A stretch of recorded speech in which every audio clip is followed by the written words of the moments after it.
আসসালামু আলাইকুম। আজকের বাংলা নিউজে আপনাকে জানাচ্ছি স্বাগত। এখন শুনবেন সংবাদ শিরোনাম। আমাদের সংবাদটি যদি ভালো লাগে লাইক কমেন্ট শেয়ার দিয়ে জানিয়ে দিন আপনার মতামত। দিল্লিতে বসে নির্বাচন ঠেকানোর হুঙ্কার দিচ্ছে শেখ হাসিনা।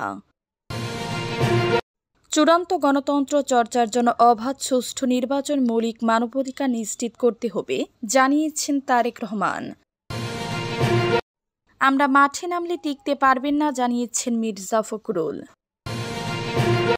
আলোচনার জন্য মির্জা ফখরুলকে জামায়াত নেতা তাহেরের ফোন। গুলি খেতে না চাইলে এনসিপিতে আসুন রাঙামাটিতে হাসানাত আব্দুল্লাহ। ঐক্যবদ্ধ হয়ে ধানের শীষের বিজয় নিশ্চিত করতে হবে জানিয়েছেন নিপুণ রায়। সংস্কারের প্রতিশ্রুতি পেলে বিএনপি জামায়াত যে কারোর সঙ্গে জোট হতে পারে জানিয়েছেন নাসির উদ্দিন। জাতিসংঘে আওয়ামী লীগের চিঠিতে কাজ হবে না জানিয়েছেন তৌহিদ হোসেন। অন্তর্বর্তী সরকার কার পক্ষে খেলছে নির্বাচন ঠেকানোর হুঙ্কার। ছাত্র জনতার অভ্যন্থানে ক্ষমতাচ্যুত পলাতক শেখ হাসিনা দিল্লিতে নিরাপদে বসে নির্বাচন ঠেকানোর হুঙ্কার দিচ্ছেন। সাংগঠনিক কর্মকাণ্ড নিষিদ্ধ আওয়ামী লীগ নেতাকর্মীদের ভোট ঠেকাতে দেশের আন্দোলনের নামে অস্থিতিশীল পরিবেশ সৃষ্টি নির্দেশনা দিচ্ছেন। আবার দেশের ভিতরে জামায়াত জুলাই সনদ বাস্তবায়ন ও নির্বাচনের আগে গণভোট দাবিতে হুমকি দিচ্ছে।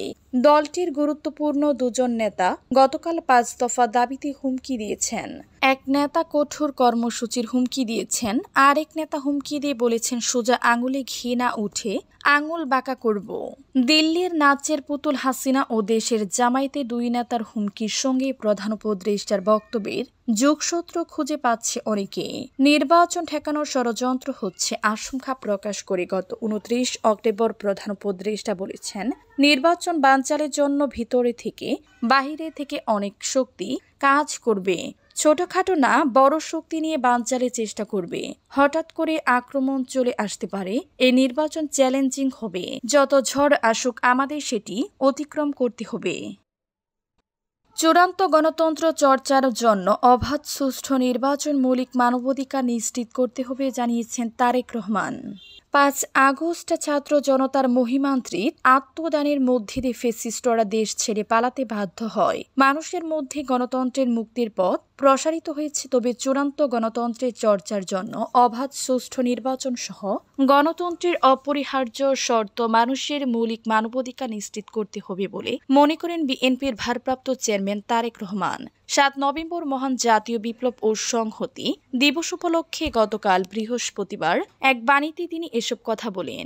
জাতীয় বিপ্লব ও সংহতি দিবস উপলক্ষে দেশবাসীর সকলকে আন্তরিক শুভেচ্ছা ও অভিনন্দন জানিয়ে তারেক রহমান বলেন, বাংলাদেশের ইতিহাসে 1975 সালে 7 নভেম্বর সিপাহী জনতার বিপ্লব শুধু মোট পরিবর্তনকারী ঘটনা নয়, এদেশে আধিপত্যবাদ বিরোধী জাতীয়তাবাদী রাজনীতির অভ্যুদয়ের সূচনা। সিপাহী জনতার বিপ্লবের মাধ্যমে দেশের সার্বভৌমত্ব রক্ষা পায়।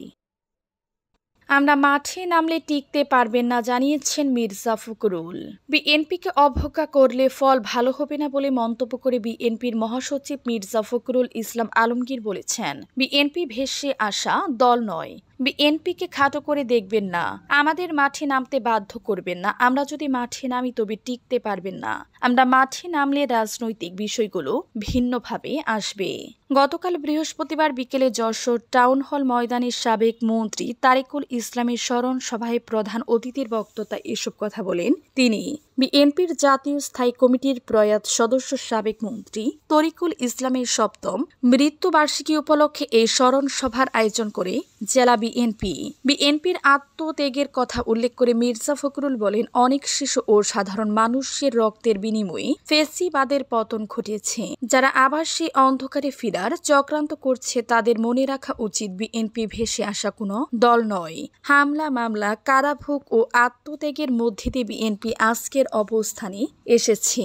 বিএনপি জনগণের দল। দয়া করে পানি ঘোলা করবেন না, দেশকে অস্থিতিশীল করবেন না এবং নৈরাজ্য শুরু করবেন না। বিএনপি রাস্তায় নামলে পরিস্থিতি ভিন্ন রূপ নেবে। উপদেষ্টা পরিষদ পক্ষপাতদুষ্ট হয়ে কাজ করছেন উল্লেখ করে মির্জা ফখরুল বলেন, তারা ঐক্যমত্যের জন্য রাজনৈতিক দলগুলিকে 7 দিন সময় দিয়েছেন, কিন্তু রাজনৈতিক দল তো হাতের খেলনার মতো নয়। আলোচনার জন্য মির্জা ফখরুলকে জামায়াত নেতা তাহেরের ফোন। জুলাই জাতীয় সনদ বাস্তবায়নে মৈত্রীক্য পৌঁছাতে আলোচনার জন্য বিএনপির মহাসচিব মির্জা ফখরুল ইসলাম আলমগীরকে ফোন করেছেন জামায়াতে ইসলামের নায়েবে আমির সৈয়দ আবদুল্লাহ মোহাম্মদ তাহের। বিএনপির মহাসচিব বিষয়টি নিয়ে দলের নেতাদের সঙ্গে আলোচনা করে সিদ্ধান্ত জানানোর কথা বলেছেন। বৃহস্পতিবার রাতে অনুষ্ঠিত বিএনপির স্থায়ী কমিটির বৈঠকে মির্জা ফখরুল বিষয়টি দলের নেতাদের অবগত করেছেন বলে সংশ্লিষ্ট সূত্র জানিয়েছে। এর আগে বিকেলে জামায়াত নেতা আবদুল্লাহ মোহাম্মদ তাহের প্রথম আলোকে বলেন, তিনি মির্জা ফখরুল ইসলাম আলমগীরকে ফোন করে আলোচনায় বসার বিষয়ে কথা বলেছেন। বিএনপির মহাসচিব দলের দায়িত্বশীল নেতাদের সঙ্গে পরামর্শ করে এ বিষয়ে তাদের জানাবেন বলে জানিয়েছেন। গত 28 অক্টোবর জুলাই জাতীয় সনদ বাস্তবায়নের উপায় নিয়ে অন্তর্বর্তী সরকারের কাছে প্রস্তাব জমা দেয় জাতীয় ঐক্যমত্য কমিশন। গত 17 অক্টোবর স্বাক্ষরিত জুলাই সনদের সঙ্গে ওই প্রস্তাবের তফসিলে উল্লেখিত সনদে নানা অসঙ্গতি রয়েছে জানিয়ে তাতে আপত্তি তুলেছে বিএনপি। এছাড়া সনদ বাস্তবায়নে গণভোট কবে হবে তা নিয়েও বিএনপি ও জামায়াতে ইসলামের মধ্যে মতভিন্নতা রয়েছে। বিএনপি সনদ নির্বাচনের দিন গণভোট করার পক্ষে, অপরদিকে জামায়াতে ইসলামী চায় আগে গণভোট করে জুলাই সনদকে আইনি ভিত্তি দেওয়ার পর তার আলোকে জাতীয় নির্বাচন অনুষ্ঠিত হবে। গুলি খেতে না চাইলে এনসিপিতে আসুন রাঙামাটিতে হাসানাত আব্দুল্লাহ। গুলি খেতে না চাইলে এবং অনিয়ম, ঘুষ ও দুর্নীতি থেকে বাঁচতে চাইলে এনসিপিতে চলে আসুন বিএনপির উদ্দেশ্যে এমন আহ্বান জানিয়েছেন জাতীয় নাগরিক পার্টি এনসিপির কেন্দ্রীয় মুখ্য সমন্বয়ক দক্ষিণাঞ্চল হাসানাত আব্দুল্লাহ। গতকাল রাঙামাটি শহরের প্রফেসর কুমার সুমিত রায় জিমনেসিয়ামে 3 পার্বত্য জেলা রাঙামাটি, খাগড়াছড়ি ও বান্দরবন জেলার এনসিপি সমন্বয় সভায় প্রধান অতিথির বক্তব্যে তিনি এসব কথা বলেন। হাসানাত আব্দুল্লাহ বলেন, যারা অতীতে অন্যায়, নির্যাতন ও জুলুমের শিকার হয়েছেন তাদের কাছে আমাদের দাঁড়াতে হবে। বিএনপি জামায়াত যদি নিরাপদ না মনে করেন তাহলে এনসিপিতে আসুন, এখন সময় এসেছে আওয়ামী লীগকে না বলার। তিনি বলেন, এনসিপির জন্ম রাজপথে, আগামীতে যা কিছু আসুক তা রাজপথে আসবে। আগামী 10 বছরের মধ্যে এনসিপি সরকার গঠন করবে। যারা ব্যালটের প্রস্তুতি না নিয়ে বুলেটের প্রস্তুতি নিচ্ছেন, জনগণ ব্যালটের মাধ্যমে তাদের জবাব দেবে। অস্ত্র, চাঁদাবাজি ও মাফিয়া তন্ত্রের রাজনীতি থেকে জনগণ ক্লান্ত উল্লেখ করে তিনি আরো বলেন, আগামী নির্বাচনে ভোট হবে মাফিয়া, চাঁদাবাজ ও বুলেটের বিরুদ্ধে। যারা ব্যালটের চেয়ে বুলেটকে শক্তিশালী করেছে তাদের বিচার হবে। হাসানাত আব্দুল্লাহ হুঁশিয়ারি উচ্চারণ করে বলেন, সন্ত্রাসী, চাঁদাবাজ ও জুলাই সনদের বিপক্ষে যারা গিয়েছেন তাদের সঙ্গে আমরা জোট করব না। এনসিপি জোটে নয়, রাষ্ট্র পূর্ণ ঘটনে বিশ্বাসী। আমরা খেলতে আসিনি, পুরো খেলার নিয়ম পরিবর্তন করতে এসেছি। ঐক্যবদ্ধ হয়ে ধানের শীষের বিজয় নিশ্চিত করতে হবে জানিয়েছেন নিপুণ রায়। বিএনপির কেন্দ্রীয় নির্বাহী কমিটির সদস্য ও ঢাকা জেলা বিএনপি সাধারণ সম্পাদক অ্যাডভোকেট নিপুণ রায় চৌধুরী বলেছেন, দীর্ঘ 17 বছর ধরে ফ্যাসিস্ট শেখ হাসিনা সরকার জনগণের ভোটাধিকার কেড়ে নিয়ে দেশকে এক দমনমূলক রাষ্ট্রে পরিণত করেছে। মানুষের মৌলিক অধিকার ফিরিয়ে আনায় এখন সময়ের দাবি। এজন্য সবাইকে ঐক্যবদ্ধ হয়ে জাতীয় নির্বাচনে ধানের শীষের বিজয় নিশ্চিত করতে হবে। বৃহস্পতিবার 6 নভেম্বর রাত 8টার দিকে দক্ষিণ কেরানীগঞ্জের কোন্ডা ইউনিয়নের মির্জাপুর এলাকায় নিজ বাসভবনে 7 নভেম্বর বিপ্লব ও সংহতি দিবসের প্রস্তুতি উপলক্ষে নেতাকর্মীদের সঙ্গে এক আলোচনা সভায় তিনি এই কথা বলেন। নিপুণ রায় চৌধুরী বলেন, আমরা আগামী প্রজন্মের জন্য একটি নিরাপদ, বাসযোগ্য ও গণতান্ত্রিক বাংলাদেশ গড়ে তুলতে চাই, যেখানে মানুষ মুক্তভাবে কথা বলতে পারবে, ন্যায় বিচার পাবে এবং রাষ্ট্র নাগরিকদের নিরাপত্তা নিশ্চিত করবে। তিনি আরো বলেন, জেনজি প্রজন্মের ভাবনা মূল্যায়ন করতে হবে। দেশের ভবিষ্যৎ ও সৎ আকাঙ্ক্ষার জন্য নতুন প্রজন্মের মত পার্থক্যের স্বাধীনতা অন্তত গুরুত্বপূর্ণ। গত 17 বছর ধরে গণতন্ত্রকামী বিভিন্ন দল অত্যাচার, নির্যাতন, হত্যা, গুম ও মিথ্যা মামলার শিকার হয়ে রাজপথে আন্দোলন চালিয়েছে। সেই আন্দোলনের শেষ পর্যায়ে এসে ছাত্র জনতা, সকল শ্রেণী পেশার মানুষ ও রাজনৈতিক দলের অংশগ্রহণে একটি গণ অভ্যুত্থান হয়েছে, যার পরিপ্রেক্ষিতে ফ্যাসিস্ট সরকার পালিয়ে যেতে বাধ্য হয়েছে। তিনি আরো উল্লেখ করেন, এখনো দেশি বিদেশি ও ফ্যাসিস্ট সরকারের দূষররা নানা ষড়যন্ত্র করছে।